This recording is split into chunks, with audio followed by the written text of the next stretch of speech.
Hey y'all, last time we were in verses 1 through 8 in chapter 16 here in Mark, where we had discovered Jesus had risen and the stone was rolled away from the sepulcher.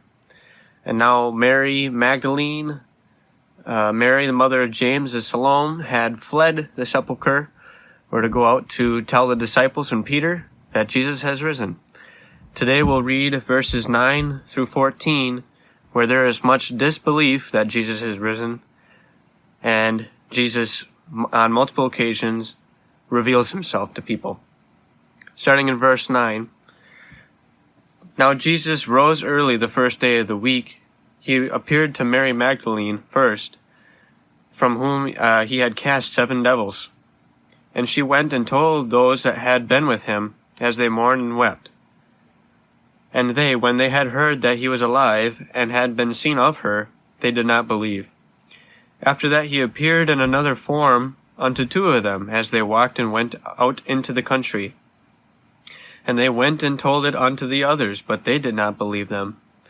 Finally he appeared unto the 11 disciples as they sat at the table, and upbraided them for their unbelief and hardness of heart, because they did not believe those who had sent him after he was risen. So here we see that Jesus had appeared himself first to Mary Magdalene, and Mary goes and tells the disciples, but the disciples do not believe. And 2 of the disciples we see had walked from Jerusalem out into the country, and Jesus appears to them.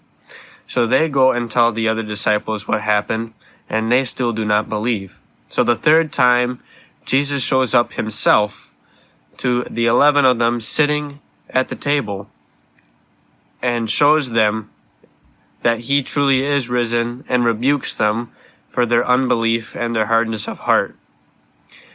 We'll see as we go on what charge this has for the disciples, but Jesus was very pertinent to prove and to make clear that what he said would come true. Jesus was to raise from the dead 3 days, and he surely did. And now the disciples know for sure, and we'll see in the rest of this chapter what this means for the disciples. We'll see you next time.